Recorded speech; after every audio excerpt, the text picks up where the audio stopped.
Hai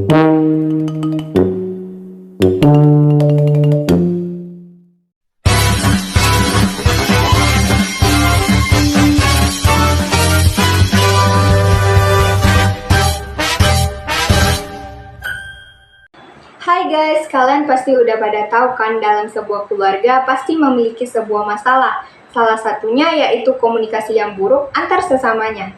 Dan di video kali ini saya akan membahas masalah tersebut. Komunikasi yang buruk dalam keluarga dapat memiliki dampak negatif yang signifikan pada hubungan dan kesejahteraan anggota keluarga. Efek negatif dari komunikasi buruk dalam keluarga mencangkup yang pertama, kerusakan hubungan. Komunikasi buruk dapat menyebabkan jarak emosional antara anggota keluarga. Kedua, stres dan ketegangan. Konflik dan ketidakpahaman dapat menciptakan lingkungan yang tegang dan tidak stabil. Ketiga, rendahnya kepercayaan. Anggota keluarga mungkin merasa tidak aman dan tidak nyaman dalam berbagi dengan orang lain. Keempat, perasaan terasing. Anggota keluarga yang merasa tidak didengar atau diabaikan dapat merasa terasing dalam keluarga. Ada beberapa hal yang menyebabkan komunikasi dalam keluarga menjadi buruk, antara lain yang pertama, kurangnya keterbukaan. Anggota keluarga enggan berbagi pemikiran, emosi, dan kebutuhan mereka secara jujur. Yang kedua, kurangnya empati. Tidak memahami dan tidak mampu merasakan perasaan yang dialami oleh anggota keluarga lainnya. Yang ketiga, perbedaan nilai dan keyakinan. Pandangan yang berbeda tentang etika, agama, atau moral dapat menyebabkan konfrontasi dan konflik. Yang keempat, komunikasi yang pasif dan agresif. Anggota keluarga mungkin menggunakan sindiran, penghinaan, atau manipulasi untuk menyampaikan pesan. Tanda-tanda komunikasi buruk dalam keluarga yang pertama itu kekerasan verbal. Kekerasan verbal adalah kekerasan terhadap perasaan dengan mengeluarkan kata-kata kasar tanpa menyentuh fisik. Kata-kata yang menfitnah, kata-kata yang mengancam, menakutkan, menghina, atau membesar-besarkan kesalahan. Yang kedua, ketidakmampuan untuk menyelesaikan konflik. Keluarga tidak dapat mencapai kesepakatan atau mencari jalan keluar yang memuaskan, maka terjadilah perkelahian antar keluarga atau saudara. Ketiga, kurangnya dukungan emosional. Ketika anggota keluarga tidak merasakan dukungan dan pemahaman dari orang lain, kurangnya dukungan sosial mempengaruhi kesehatan mental dan menjadi lebih mudah marah. Keempat, isolasi sosial. Anggota keluarga mungkin merasa terasing dari hubungan sosial yang sehat.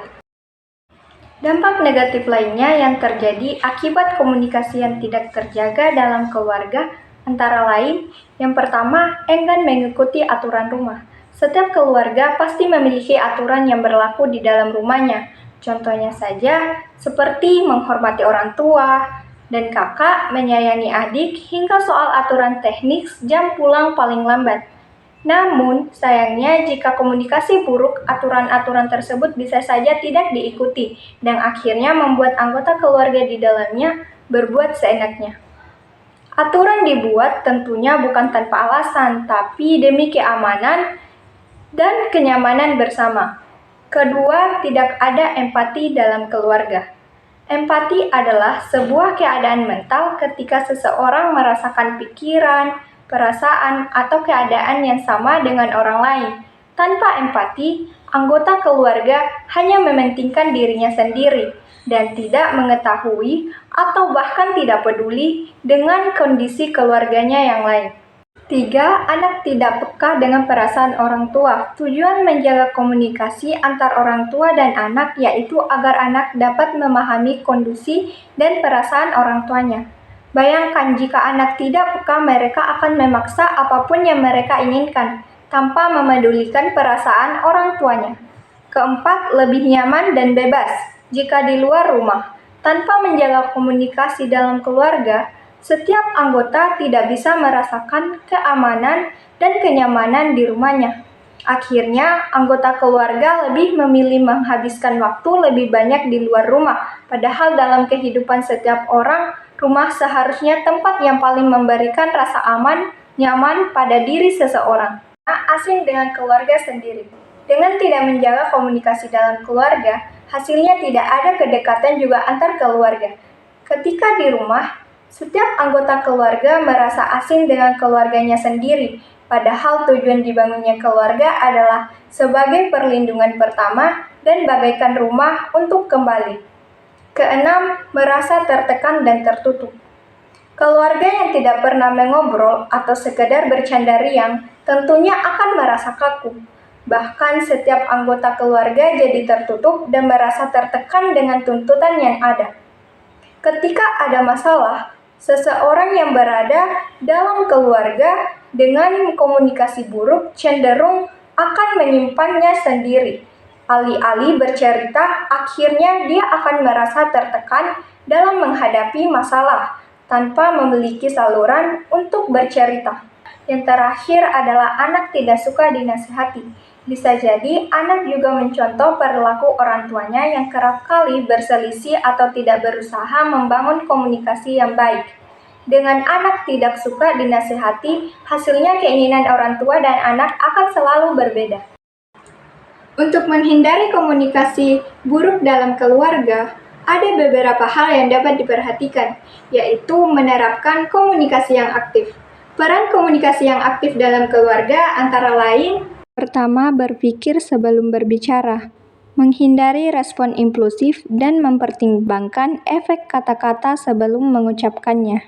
Kedua, praktik pendengaran yang aktif, meluangkan waktu untuk benar-benar mendengarkan dan memahami apa yang diucapkan oleh anggota keluarga lainnya. Ketiga, menghormati perbedaan, menerima bahwa setiap anggota keluarga memiliki pemikiran dan pandangan yang berbeda-beda. Keempat, kompromi dan kerjasama, bersedia untuk mencapai kesepakatan yang saling menguntungkan bagi semua anggota keluarga. Kelima, menggunakan komunikasi nonverbal yang positif, menggunakan bahasa tubuh dan ekspresi wajah yang menunjukkan dukungan dan keterbukaan. Contoh-contoh komunikasi positif dalam keluarga. Yang pertama, komunikasi terbuka. Anggota keluarga berbagi secara terbuka dan jujur tentang perasaan, pemikiran, dan kebutuhan mereka. Kedua, pujian dan penghargaan. Keluarga secara positif mengakui prestasi dan upaya satu sama lain. Yang ketiga, fleksibilitas. Anggota keluarga membuka diri untuk mengubah pandangan dan pendekatan sesuai kebutuhan pertumbuhan. Yang keempat, peduli dan empati. Anggota keluarga mendengarkan dengan penuh perhatian dan upaya mementingkan kebutuhan dan perasaan satu sama lain. Komunikasi adalah kunci. Memperbaiki komunikasi dalam keluarga adalah langkah penting untuk membangun hubungan yang sehat. Setiap anggota keluarga harus terlibat aktif dalam praktek komunikasi yang baik. Sekian dari video saya. Thanks for watching.